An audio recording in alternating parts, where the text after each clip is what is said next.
Good afternoon and welcome to 3 in the Key. I'm your host, Ben Allen. Today, we'll take a look at Joel Embiid's decision to go to the NBA draft, and we will have Farzin, Vousoughian, Jackson Long, and Ryan McCarthy over in the bar to have our debate today.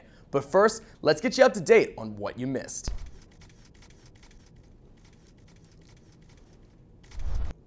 It could be called Indecision 2014, but after back and forth of leaving and not being sure if he should leave, KU freshman center Joel Embiid has put the KU fans out of their misery.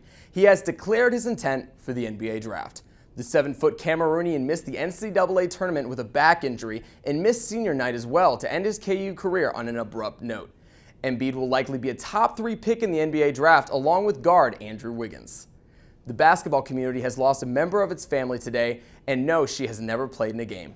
Princess Lacey Hallsworth, a young cancer patient, died late Tuesday evening. She became most well known after ESPN ran a story on her and her relationship with Michigan State power forward Adrian Payne. She had been suffering from neuroblastoma when a visit from her favorite player Payne sparked an unusual relationship. Payne carried her around on the court on senior night, and she also received a championship hat along with the rest of the team. Our thoughts and prayers from everyone here at 3 in the Key goes out to Hallsworth family and the rest of Michigan State.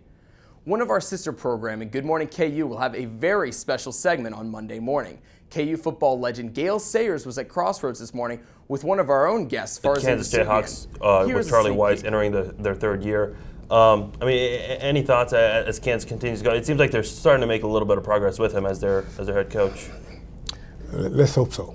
Okay, I like Charlie. He's a nice person, but we need to get better players. No question about that. We have to get some better players, and hopefully, Charlie came from Notre Dame, and hopefully he got some keys back at Notre Dame that we could use, or we can maybe bring some of those players to Kansas. But we just have to get some better players. The man who did the interview, Mr. Farzin Vousoughian, is here with us today as a guest and to talk a little bit about the interview. Farzin, what was it like to interview a person the caliber of Gale Sayers? Well, it's always very exciting. You have that opportunity to interview someone like Gale Sayers, a guy who's coming on through this program, one of the notable alumni. Anyone who comes through KU, if you ask about players in the past who played for KU, whether it's football or basketball, they can name Gale Sayers. A lot of people can, and it's an honor to be able to have that opportunity to interview someone like him. We've got to give a big thank you to Q Wright, who's a coworker of mine at KJHK. She's actually related to Gale Sayers, so had it not been for her, and she had a big hand in making this happen, so had it not been for her, we would not have been able to do that. So she definitely deserves a big shout out on this show. What was your favorite part during the interview of listening to him? What was your favorite part, I guess? I don't know if I have a favorite part. I just really enjoyed the moment. I really did. I think one of the things I really liked, this is a guy who I had never met before. I've seen clips of him, in interviews, clips of him playing on the field, but I'd never spoken to him before prior to that. And just kind of seeing, what a gentleman he was, and just a stand-up guy, just being able to take that time to give the interview, because a lot of people don't do this, actually, once they retire. They're off doing things, they're too busy. But Gale was gracious enough to give us a few minutes of his time, and I think that alone is my favorite part. Well, Farzin, thank you again for coming on with us today. And he will stay tuned for the debate segment, and we will jump right back into that with Farzin, Jackson Long, and Ryan McCarthy. Stay tuned.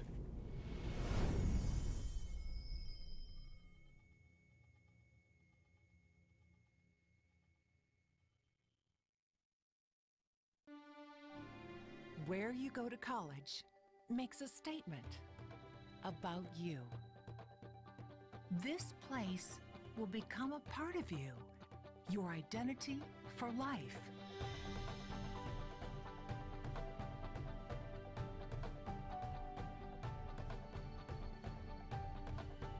The University of Kansas, a great place to be you.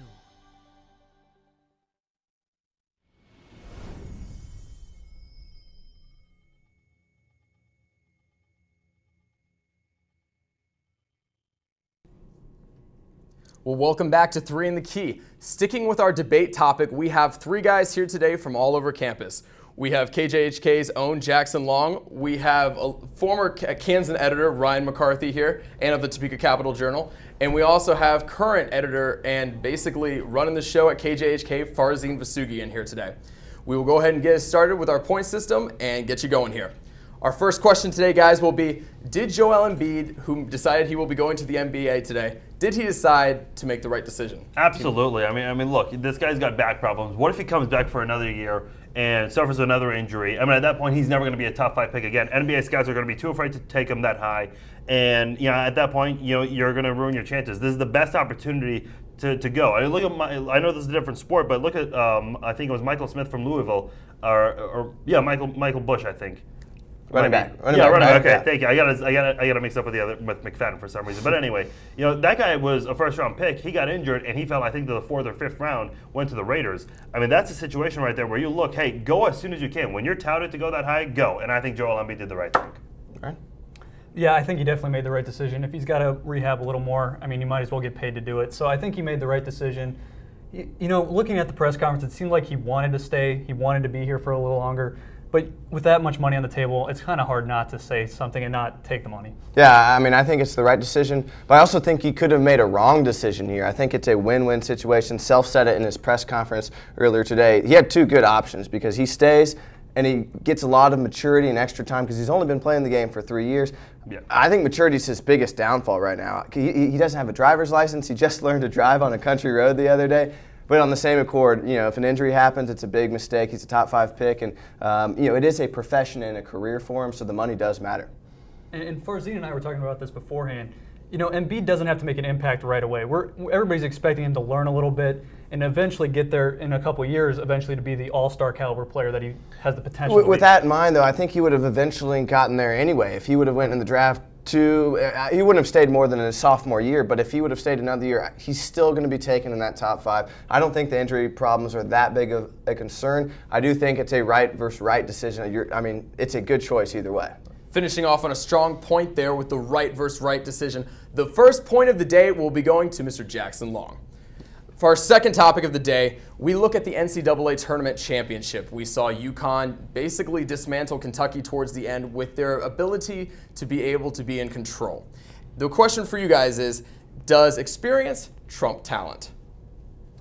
I guess when you have 2 experienced guards, that's the really thing that trumps talent, in my opinion. When you guys got Shabazz Napier, Ryan Boatwright, those 2 guys are incredible basketball players. I honestly think Ryan Boatwright might be the better of the 2 by the end of the time, but he might not have as many championships as Shabazz or anything like that.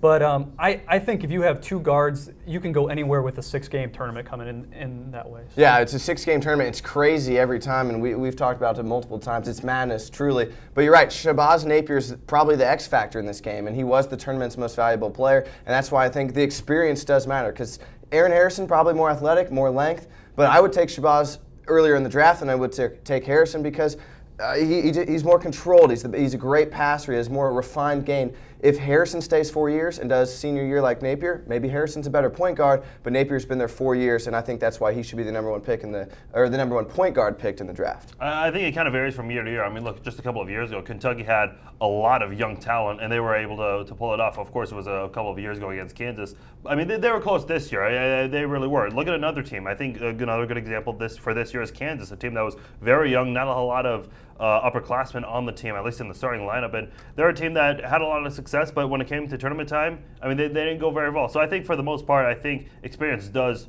triumph talent because those guys are mature. They've been there before. They know what it's like. They know the do's and don'ts.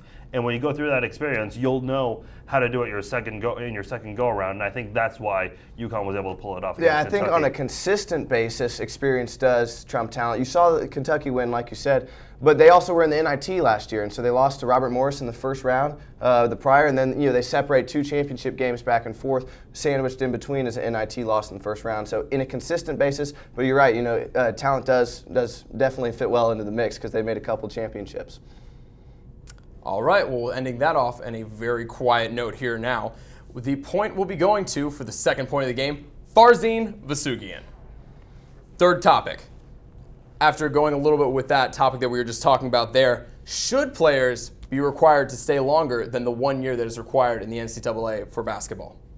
Let's get started with you. I think it comes down to a money issue here, and I think the one and done rule is okay at this point, but I think it resolves back to the original point of should athletes be compensated. That's a question we may address later in the show, but I think that's an important point to look at because 1 year, yes, I think it adds the maturity factor, But during that 1 year, a lot of kids want to go early when maybe they shouldn't have, and they should stay in college another year because they need an extra year.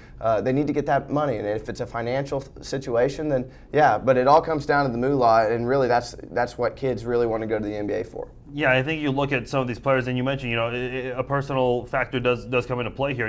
I think Ben McLemore was a good example of it, a guy who's gone through a lot. We've read stories about it. It just kind of depends on that too. But I think Jermaine O'Neal put it best in an interview a long time ago. If people at the age of 18 can go to the Army, shouldn't people at the age of 18 be allowed to be given the option to go to the NBA if that opportunity is open? I definitely think so. I mean, we've seen it before. Not a lot of players coming out of high school or very early in college do very well. I think Kwame Brown is very famous for that. But for the most part, I think a lot of them live up to the expectation, so to say. Well, I mean, it's a basic thing. If they want to go make money at 18, they should be able to do so. And I think that's the major thing to do. If the NBA doesn't want them until they're 20, that's fine. They'll go play over in Europe. They'll go play somewhere else. But I think the NBA should want these guys if they're ready to go at 18. Kobe Bryant was ready to play in the NBA. Kevin Garnett was playing in the NBA. But not everybody is, and that's the point. But I think it should be like the baseball rule. If you want to go, you should be going 2 or 3 years, and you have to go to college. But you got to make a decision at 18. I just don't. I think there's too many players that make the wrong mistake and throw too many things away. Because once you play professionally or you try to go, you lose your amateur status. Then you have to revert somewhere else in your career. I think there's too many kids that make the mistake at 18 that should have waited and had to at least experience a year of college, like a Josh Selby that maybe would have wanted to go to the NBA right after high school. Then he goes to a year at KU, and he still didn't seem like he would have played. And he's finally starting to get in the mix in the NBA, but it took a lot more time than he would have thought. So I think he's an example of someone who, at 18, thinks he has the right decision, but then in reality he doesn't fit that mold quite as well. But a guy like Selby wasn't interested in being here at college, it seemed like anyways. True. He's a guy that wanted to go make money, wanted to play professional basketball no matter what. So. And you mentioned that too, but I think there's this factor where you've got to be smart too with your decision making. Look at Wayne Selden. This guy could have went to the NBA. He was expected to go in the first round. So I mean, there are those opportunities right there. Can players like Wayne Selden or Josh Selby benefit from it additionally? Obviously Selby's gone, but a guy like Selden, yeah, definitely can benefit from it. Guys like Wiggins and Embiid, who of course Embiid today announced he's going to move on. Of course they can benefit, but they feel like they're at the level where there's not a whole lot to do in college basketball, so they can move on. So there's also that factor. Can you benefit from another year?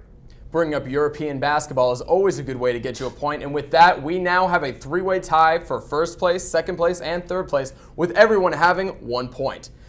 Sticking with basketball, but going to the professional level, my question for you guys is, looking at the NBA playoffs coming up here, the Nets last night knocked off the Miami Heat to sweep the season series. Are the Nets going to be a legit contender going into the postseason? I absolutely think so. I mean, for a team to just go out there and top the Miami Heat, if you told me that before the season, I said there was no way that was possible. But this is a team that really just came up with a tall order to go out there and top the Miami Heat. Adding Kevin Garnett and Paul Pierce from the Boston Celtics. Of course, Boston kind of now in a rebuilding phase, but a couple of those guys coming to New Jersey, or I should say Brooklyn. These are guys who have really stepped up, and then guys like Joe Johnson, Brook Lopez, Darren Williams, a couple of guys who have really been in there. The Nets have so many pieces to the puzzle. Adding those guys, like the guys from Boston, Garnett and Pierce, that's really helped bring the Nets to where they are today, and that's why they're better than the Miami Heat. I think the unthinkable. You think they're better than the Miami Heat? Well, I mean, they've swept them. I mean, in the it's an entirely different ballgame. It's the regular season. I mean, that's understandable. But hey, I mean, if you're able to do it right, I mean, as of right now, is there any evidence? Dwayne Wade's not playing half the games in the Is there any evidence season right now that the Miami Heat are better? I mean, Dwayne Wade. Yes, you look at LeBron James. He's by far the best player in basketball. But he's not on the best team in basketball. He's on the best. He's on the best team in the Eastern Conference. They've won 2 titles. Are they not the best team? They've won 2 straight. They've been to 3 straight titles. This is a joke of a question to me because the Nets probably won't even play the Heat. I don't think they get out of if they don't get out of the first round. If they're a 3 seed, then they'll maybe play the Pacers, which would be the likely scenario. I don't think they beat the Pacers. I don't think we should even talk about the Nets versus the Heat in the playoffs because the Heat are going to run through the East. It's as simple as that. The only reason they have a shot is because Paul Pierce has done it in the past against LeBron James. That's the only reason they have a chance. But Paul Pierce is also in his mid to late 30s. So he's a pretty old player. Other than that, that's the only indicator that you have from the Nets that they can beat the Heat. The Pacers, if they get it right, are the only team that has an actual shot. Jimmy's and the Joes to get it. I absolutely agree. The Nets cannot beat the Heat in the playoffs. Not a chance. I think you're crazy on this one. Better than the Heat, Farzin? I think so. Yeah, you got to top the best. The Heat have to fall at some point. Yes, but it's not going to be to the Brooklyn Oklahoma Nets City, and maybe. the Brooklyn Nets How about nursing home the of a Spurs? They basketball could lose to team. the Spurs. They're not going to lose to the Nets. Sparks are flying on this question here. But the point we're going to give to Jackson, even though he did call it a joke of a question, and I wrote these questions, so I should take that a little bit as offense, but we're still going to give the point to Jackson. And for our final question before our commercial break, DGB just got suspended, as you may know, over with Missouri. And there has been a little bit of a concern with college athletes right now that their heads are just not in the game right now. We're looking at the Nadir Tharp situation here at KU. What do you guys think about athletes right now and what maybe their wherewithal and their thoughts are and being collegiate athletes, and do you think they take it for granted what the opportunity that they've been given? I really don't. I think this is a scenario that has happened for a long time with any college athlete getting in trouble with the law. It's just getting reported about a lot more now with Twitter, social media, the amount of media outlets. That factors into how much people get scrutinized about it. I don't think that it's a over amount of college athletes getting in trouble with the law, in my opinion. I think it's kind of on the same accord with Twitter and phone. Every phone has a camera these days. Things are being exposed more than they were, say, in the 90s or the 80s. And I'd say if you put the proportion of athletes that get in trouble to total athletes, it'd be pretty similar to, or probably less than, regular college kids that get in trouble compared to the total college group. So I just think it's a blown out of proportion thing. They see it, and obviously you don't want kids to do that. And it's a behavior thing that encompasses all college students, not just athletes. And I think that's probably the major factor there. You mentioned a good point. You mentioned regular 18-year-olds versus these guys who are high-profile people. I mean, look, the reality is those people who are college football players, #1 recruits coming out of high school, those people are going to be watched under a very tight microscope right there. You do one wrong thing, and it's going to be all over the internet. People are going to be talking about it on the news, the social media, the forums, those kinds of websites. The thing about DGB in those situations, and he's not the only one to be a victim of this, but people of his stature need to think twice, because as you said, everyone has a smartphone that can record video, put it online. You've got to be careful and think twice of what you do in the public, because one wrong thing, even the smallest thing, and people are going to be talking about it, because that's just the way things are nowadays. Yeah, I think you look at like Johnny Manziel and his whole situation, and he didn't do anything exceptionally bad. He just wanted to live his life like a normal college student, and I don't blame him, but the fact is he has a spotlight, he has a camera on him at all times, and so he has to, I think, adapt his behavior a little bit, or maybe hide his behavior around something. I don't know what it is, but it's kind of nice to see Johnny now be a little bit escaped from the college scene and see him kind of be an adult and be able to carry himself like an adult. Well, the one thing I want to add, a lot of people knew about Michael Sam and his personal situation, and the reason I bring that up is scouts know everything. It feels like, scouts are going to know a lot of things that even we don't know right now, even things that the media doesn't know. So these people need to be careful, because those scouts, those guys kind of decide their future. Those general managers and those coaches, they kind of decide. If DGB keeps this up and can move his head into the right direction, it's going to be hard to land a good job in the NFL one day. But this is still pro football, and with a talent like Dorial Green-Beckham, the Raiders will draft him. Somebody's going to give Dorial Green-Beckham a chance. There's countless guys who have not done the best job at college who get a chance in the NFL, because the NFL is looking for the best players. You can always do what Justin Houston did, kind of climb up, but you always want to have that clean record as much as possible. You do, but it doesn't mean that you can't make some money in the NFL eventually. So. Talent will eventually trump all, I truly believe, until you cross a certain threshold at the behavioral level. Bringing up scouts, another good way to get points. Farzin Vousoughian on the board with his second point. And that is all we have for the first half of our debate. Make sure you stay tuned after the commercial for the rest.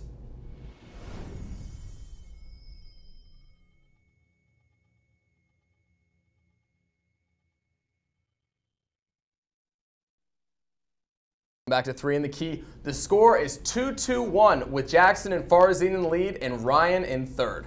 We are going to jump right back with baseball.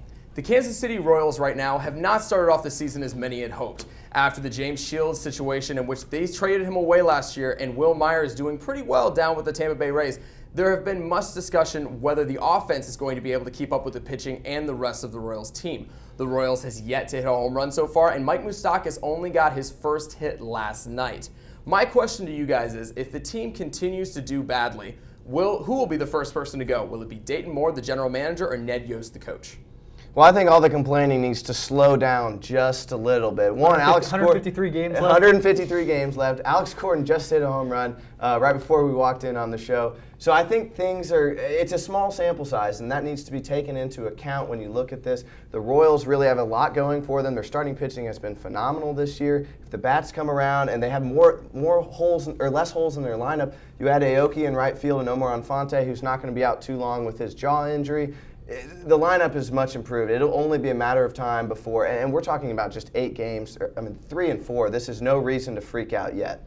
I completely agree with you, but if we're going to say if they continue to be bad, I think Yost is the first one that would go. I do not think that they're going to continue to be poor or play poorly with all the reasons that Jackson said, but if they continue to play, the way they are, they don't score very many runs, Mike Moustakas goes 1 for 57 or something like that, I think Yost would be probably the first one to go. You make a good point when you mention, so many games still left. I think at the same time, you've got to consider every game matters. There's a reason why they have these amount of games. Then again, a 3 and 4 in baseball is completely different than 3 and 4 in football. I mean, those are completely different. The thing about the Royals you've got to keep in mind is they've got competition. They've got the talent this year to possibly make the playoffs for the first time in forever. And the thing is, the Detroit Tigers stand in their way. The Detroit Tigers are a very good baseball team. Now, what if the Tigers suddenly, start to struggle a little bit? There's that door of opportunity. It could come down to 1 or 2 games by the time the season's over with. So I think that's why the concern is. Yes, I do agree. Let's not jump right into all these judgments right here. Let's not hit the panic button just yet. I think we still have time to get things figured out. If we're in the end of May and we're still seeing some of these issues still be consistent, then yeah, I think at that point you've got to pull the plug. And I think really soon Ned Yost is going to be held accountable for this. But to answer the question, I would say it's Dayton Moore, because Dayton Moore has put together this process when he came in as the general manager, and I don't think that managers have as big of an impact on the game as most people make it out to be. It's about the players that play every day, and if you think that Moose is going to be your guy and that was a failure, Luke Hochevar, you think that this was, at this point, Moose is hitting awfully, and so that's a cornerstone that's failed. Luke Hochevar has failed. If things don't work out and you don't get this playoff push, when you sold away Will Myers and Jake Odorizzi in that trade to get Shields, and you don't make the playoffs under Shields, then that's a GM personnel move, and that's why I think that Moore is more in danger than Yost to get fired. And when we talk about the playoffs, it's not just the Tigers. I mean, they're still thinking about a wild card spot. 2 wild card spots. So you're looking at the Rays, you're looking at the A's, you're looking at the Rangers, Yankees, Red Sox. All those teams are going to be in front of the Royals too. I think they got to win 86 to 90 games to even be considered a wild card team, because the AL is stacked at the top this year. And with those points, Jackson Long has taken the lead with 3 points now. We're going to go ahead and cut our KU quarterback question. I'm sorry for you guys who are going with that. But we're going to go ahead and jump in with Myles Turner. Myles Turner is one of the few guys left who is still not decided on which college he will be attending in the next semester. And with Joel Embiid leaving today, there have been many speculations whether he will be his replacement. My question to you guys is, where will Myles Turner end up? I think with the McDonald's All-American just being very recently, I think, having Cliff Alexander and Kelly Oubre there, I saw some reports that, I think Cliff Alexander, was trying to convince him a little bit. And those are always good right there. But as of now, it's hard to say. We don't know where he could end up. Kansas, obviously, a nice landing spot. I think with the opportunities, Wiggins leaving just recently and Embiid today, I think there are opportunities, come in. There will be some playing time given. So, I think Kansas is a good opportunity because there are those open spots. Obviously, they'll be filled right away with Oubre and Alexander, but even Turner could come in and have a big hand in KU's success next year. So I think KU could be a landing spot, but as of now, I don't know for sure. There's like 40 teams on his list still for Myles Turner, but what I've heard is it's down to 2 teams. It's Kansas and it's Texas. Yeah. Those are the 2 teams that he's shown the most interest in, and I really can't make a prediction yet with him. He has been all over the place. I read somewhere that he doesn't have any of the contact directly shuffled to him. His parents go through all the stuff. So I really don't know. It is going to be Kansas or Texas, regardless if Rivals has got 35 teams or 40 teams listed on their website. Yeah, I agree. I think it's Kansas or Texas. He is a Texas guy. He's from the Dallas area, so it's going to be one of those 2 teams, whether he wants to play locally or really the door opened up pretty nicely for Embiid, or with Embiid's departure today, and I think he fits that mold perfectly, a 7-footer and a guy that fits the shot blocking role, the perfect fit in Bill Self's system. I think he starts, honestly, and either Cliff Alexander or maybe Perry Ellis. I think it'll be Cliff coming off the bench. Is he the same as Embiid? Because he was in the 3-point contest at the McDonald's All-American, though, so he's not the normal. He's not the normal big guy. You can sit out there and shoot threes all day. Well, Embiid was athletic as well. He just hadn't refined his game. But Embiid wasn't shooting threes threes all the time. He made a couple threes. No, yeah, a couple. I think the big important factors that Myles Turner needs to look into. Of course, coaching. Who is he going to get who's going to, let me reword that, which coach is going to bring the best out of him? I think that's one of the things you've got to consider. You go to Wake Forest with Danny Manning. Well, there you go. Coach. We're cutting you off here, guys. We got to get one more question and decide who's going to win. Ryan McCarthy gets his second point of the game today. This will be worth double points. Whoever wins this point ultimately will win it all. The final question is, will Coach Calipari take the Lakers job if it is offered to him? No. I don't really want to elaborate on that because it's all rumors. So no, he's not going to get the Lakers job. If it opens up. He's not getting the job. Okay. They don't want him. I agree. They don't. There's no side from the Lakers here that say they want the job. It's just a speculation. It's a media buzzwheel, I think. And Calipari's done a great job at Kentucky. And as much as people will want to say it, he's pretty ingrained there in Rep Arena with the recruiting that he gets, as well as the coaching. He actually coaches pretty well, and most people don't get him.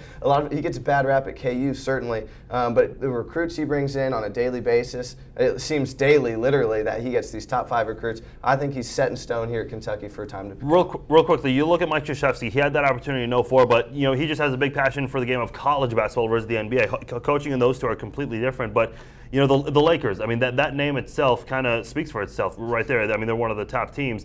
When is the Lakers job ever going to be open in a time like this? I'm going to disagree with you. I think if that opportunity is open, it never will be again. I think Calipari takes it. But do we know if the opportunity is open? Phil Jackson didn't get $10 million from the Lakers to coach the team, but John Calipari is going to get $10 million from the Lakers to coach the team. I don't know what the money in the NBA. I know. I think it's a different. But if he's ready, I'm just saying if that job is being offered to him, I think he takes it. And for the 2-point question winner to win the entire debate today, we love controversy. Farzin Vousoughian with the 2 points to take the lead 4-3-2. We want to thank you guys for tuning in today. Make sure you follow us at 3intheKey, and we'll be looking forward to seeing you next week.